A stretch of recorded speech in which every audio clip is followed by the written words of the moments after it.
এরাই পাকিস্তানি সেনাবাহিনী ও তাদের সমর্থক বাহিনীর ফেলে যাওয়া অস্ত্র এবং পাকিস্তানি অস্ত্রাগার থেকে লুট করা অস্ত্র নিয়েই রাতারাতি মুক্তিযোদ্ধা বনে যায়। এদেরই একটি অংশ অন্যের বাড়ি গাড়ি, স্থাবর অস্থাবর সম্পত্তি বিনামূল্যে বা নামমাত্র মূল্যে দখল করে নেয়। যারা কোনোদিন মুক্তিযুদ্ধের ধারে কাছে যায়নি তারাই 17 তারিখ রাস্তায় বের হয়ে দর্প ভরে, কেউ পায়ে হেঁটে, কেউ গাড়িতে, এদের কেউ কেউ অবাঙালিদের সম্পত্তি লুটপাট করতে শুরু করে, অন্যদের উপর চড়াও হয়। এদের তখন নাম হয় 16th ডিভিশন, ষোড়শ বাহিনী। কারণ এর সূচনা হয় 16ই ডিসেম্বরের 16 তারিখ। অবাঙালিদের সম্পত্তি লুটপাট করায় যে উৎসাহ দেখা গিয়েছিল এই 16th ডিভিশন, এর মধ্যে তা সীমাবদ্ধ ছিল না। তথাকথিত ভদ্রলোকেরাও তাতে সমান উৎসাহী এবং সমান বিবেক বর্জিত ছিলেন। ষোড়শ ডিভিশনের এই ব্যাধি অচিরেই সংক্রমিত হয় মুক্তিযোদ্ধাদের একাংশের মধ্যে। ভারতের সাহায্য ছাড়াই মুক্তিযুদ্ধে দেশের ভেতরে থেকেই এক অজেয় মুক্তিবাহিনী গড়ে তুলেছিলেন কাদের বাহিনী।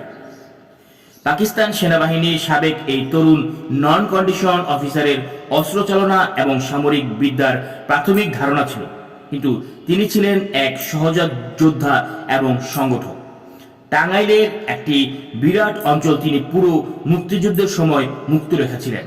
তার অস্ত্রভাণ্ডার গড়ে ওঠে পাকিস্তানি বাহিনীর কাছ থেকে কেড়ে নেওয়া অস্ত্রে। মুক্তিযুদ্ধে বীরত্বের জন্য তাকে বাঘা সিদ্দিকী বলে ডাকা হতো, কিন্তু 18 তারিখে এক নির্মম অসৈনিকসুলভ ঘটনার নেতৃত্ব দিয়েছিলেন তিনি।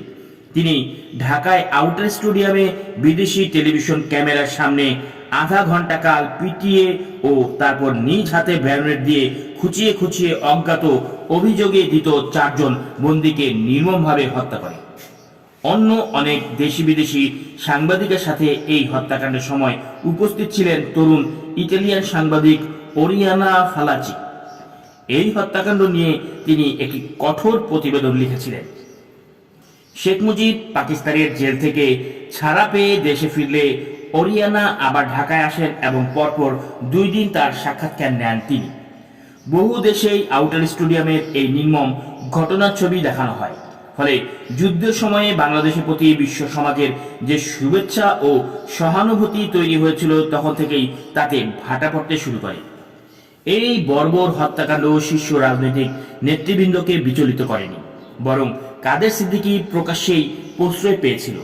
তার আত্মসমর্পণ অনুষ্ঠানে প্রকাশ্যে জনসভায় শেখ মুজিব তাকে উদ্দেশ্য করে বলেন, কাদের, তুই 4 জনকে মেরেছিস, 400 লোক মারলেও আমি তোকে কিছুই বলতাম না।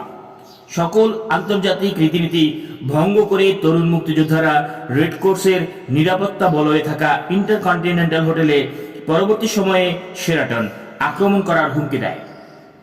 কারণ সেখানে পূর্ব পাকিস্তানের গভর্নর আব্দুল মালেক আশ্রয় নিয়েছিলেন। তাকে যুদ্ধাপরাধের দায়ে বিচারের জন্য মুক্তিযোদ্ধাদের হাতে তুলে দিতে হবে, এই ছিল তাদের দাবি। মুক্তিযোদ্ধা কমান্ডাররা অসহায়ভাবে স্বীকার করেন অনুসারীদের উপরে তাদের আর কোনো নিয়ন্ত্রণ নেই। সেদিন 18 ডিসেম্বর এক ভয়াবহ আবিষ্কার সকলকে স্তব্ধ করে দেয়। বিজয়ের আনন্দ ম্লান হয়ে যায়। নির্বাক বিস্ময়ে ঢাকাবাসী রায়ের বাজারের কাটাসুরে পরিত্যক্ত ইটখোলায় বিশ্ববিদ্যালয়ের শিক্ষক, লেখক, চিকিৎসক সহ বুদ্ধিজীবীদের প্রায় 200 বিকৃত ও গলিত মৃতদেহ আবিষ্কার করে। ইটখোলায় তখনও অল্প পানি, সেই অল্প পানিতে হাত ও চোখ বাঁধা মৃতদেহ পড়ে আছে।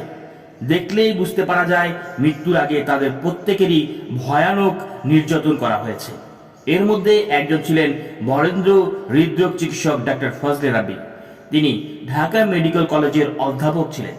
তার হৃৎপিণ্ড উৎপাটন করা হয়েছিল। এই বুদ্ধিজীবীদের সকলেই স্বাধীন বাংলাদেশের পক্ষে অবস্থান নিয়েছিলেন। আত্মসমর্পণের 2 দিন আগে প্রায় সবাইকে একটা একাদা মাখা মাইক্রোবাসে তাদের বাসগৃহ থেকে তুলে নেওয়া হয়। বুদ্ধিজীবী হত্যাকাণ্ডের এই অপারেশন পরিচালনা করেছিল আল-বদর নামে পাকিস্তানি একটি মিলিশিয়া বাহিনী। মূলত পূর্ব পাকিস্তানের জামায়াত ইসলামী দলটির তরুণ শহরের সদস্যদের দিয়ে এই খুনি বাহিনী গঠন করা হয়েছিল। তবে জামায়াত ইসলামী আল-বদর বাহিনী গঠন দলের সাংগঠনিকভাবে যুক্ত থাকার অভিযোগ অস্বীকার করে এসেছে। আল-বদরই মুক্তিজীবীদের থেকে ধরে নিয়ে গিয়েছিল তেমন কোনো জোরালো প্রমাণ পাওয়া যায়নি। সারা দেশ অপেক্ষায়। স্বাধীন বাংলা সরকার এসে দেশের শাসনভার গ্রহণ করবে। মুক্তিযুদ্ধের সময় ভারতীয় কর্তৃপক্ষের তরফে সমন্বয়ের দায়িত্ব ছিল ডিপি ধরে। তিনি কলকাতায় এলেন 18 ডিসেম্বর। তখনও স্বাধীন বাংলাদেশ সরকার কলকাতায়। 18 থেকে 21 ডিসেম্বর বাংলাদেশ মন্ত্রিসভার সঙ্গে তার আলাপ আলোচনা চলে। বিভিন্ন বিষয়ে বাংলাদেশ মন্ত্রিসভার অনুরোধে এই আলোচনার মধ্যেই ভারতীয় সর্বোচ্চ কর্তৃপক্ষের অনুমোদন লাভ করে। ঠিক হয় রাষ্ট্রযন্ত্র সচল করা ও অর্থনৈতিক পুনর্গঠনের জন্য ভারত সাহায্য করবে। ডিপি ধরের সঙ্গে আলাপ সেরে 22 ডিসেম্বর বাংলাদেশ সরকারের মন্ত্রিসভা বাংলাদেশে ফেরে। দেশ স্বাধীন হওয়ার 6 দিন পর তাজউদ্দিন আহমেদ, সৈয়দ নজরুল ইসলাম প্রবাসী সরকারের মন্ত্রিসভার সদস্যদের সঙ্গে নিয়ে একটা ডাকোটা বিমানে দেশে ফেরেন। ঢাকাবাসী মুজিবনগর সরকারকে প্রাণঢালা সংবর্ধনা দেয়। কিন্তু স্বাধীন দেশে ফিরে আসার ক্ষেত্রে এই বিলম্বের কারণে দেশের মানুষের মধ্যে, বিশেষত শহরে মধ্যবিত্ত সচেতন অংশের মধ্যে তারা কিছুটা সমালোচিত হয়। একই দিনে পাকিস্তানের মিলান ওয়ালি কারাগার থেকে শেখ মুজিবুর রহমানকে স্থানান্তর করে গৃহবন্দী রাখা হয়। 3রা জানুয়ারি করাচিতে আহত এক বিশাল জনসভায় পাকিস্তানের প্রেসিডেন্ট জুলফিকার আলী ভুট্টো উপস্থিত জনতাকে প্রশ্ন করেন, তিনি যদি শেখ মুজিবকে শর্তহীনভাবে মুক্তি দেন তারা সেটা অনুমোদন করবেন কিনা। সমমত জনতা উচ্চস্বরে তা সমর্থন করেন। আগের দিন 21 ডিসেম্বর ন্যাপের সভাপতি অধ্যাপক মুজফফর আহমদ এক সংবাদ সম্মেলনে স্বাধীনতা সংগ্রামে সক্রিয়ভাবে অংশগ্রহণকারী রাজনৈতিক দলগুলোর প্রতিনিধিদের নিয়ে একটি অন্তর্বর্তীকালীন জাতীয় সরকার গঠনের প্রস্তাব দেন। তিনি মন্তব্য করেন, সব সংগ্রামী শক্তিকে আস্থা নেওয়া এবং তাদের কাজে লাগানো দরকার এবং একটি জাতীয় সরকারি কাজটি করতে পারে। সংগ্রামী শক্তি বলতে তিনি আওয়ামী লীগ, ন্যাপ, কমিউনিস্ট পার্টি, মাওলানা ভাসানীর দল ও বাংলাদেশ জাতীয় কংগ্রেস এই 5টি দলের নাম উল্লেখ করেন। তার এ বক্তব্য নিয়ে কিছুটা হইচই পড়ে যায়। আওয়ামী লীগ ছাড়া বাংলাদেশের আর কোনো দাবিদার আছে এটা অনেকেই ভাবতে পারতেন না। 23 ডিসেম্বর আওয়ামী লীগের সমাজসেবা সম্পাদক কে এম ওবায়দুর রহমান সংবাদ সম্মেলন ডেকে বলেন, এই মুহূর্তে বিভিন্ন দলের সমন্বয়ে অন্তর্বর্তীকালীন সরকার নিয়ে মাথা ঘামানোর কোনো দরকার নেই। এটা মানুষকে শুধু বিভ্রান্ত করবে। সেদিন ঢাকায় অনুষ্ঠিত মন্ত্রিসভায় প্রথম বৈঠকের মাধ্যমে শুরু হয় নতুন রাষ্ট্রের ঐতিহাসিক পদযাত্রা।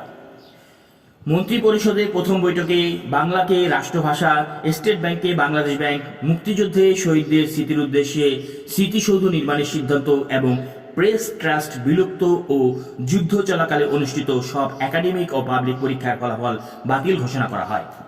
25 ডিসেম্বর প্রধানমন্ত্রী তাজউদ্দিন আহমেদ বঙ্গভবনে এক সংবাদ সম্মেলন করেন। প্রস্তাবিত জাতীয় সরকার সম্পর্কে তিনি মন্তব্য করেন, নির্বাচিত গণপ্রতিনিধিদের নিয়ে একটি জাতীয় সরকারই গঠিত হয়েছে। তিনি আরও বলেন, 5 দলীয় উপদেষ্টা কমিটি বৈধ থাকবে এবং কমিটির সব সদস্য ঢাকায় ফিরে এলে এর বৈঠক অনুষ্ঠিত হবে। তবে প্রতিশ্রুতি অনুযায়ী সেই 5 দলীয় উপদেষ্টা কমিটির বৈঠক আর কখনো অনুষ্ঠিত হয়নি।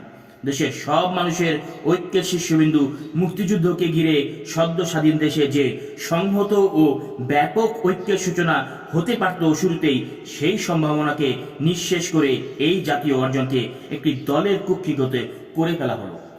মধ্যবিত্তের উজ্জ্বল অংশের আকাঙ্ক্ষা ছিল অনেক তীব্র। প্রবাসী সরকারকে অনতিবিলম্বে ঢাকায় এসে নতুন রাষ্ট্রের সরকারের দায়িত্ব নেবার জন্য অব্যাহতভাবে তাদের পক্ষ থেকে চাপ দেওয়া হচ্ছিল। এমনকি এ ধরনের চাপ দেওয়া হচ্ছিল পাক বাহিনীর আত্মসমর্পণের আগে থেকে।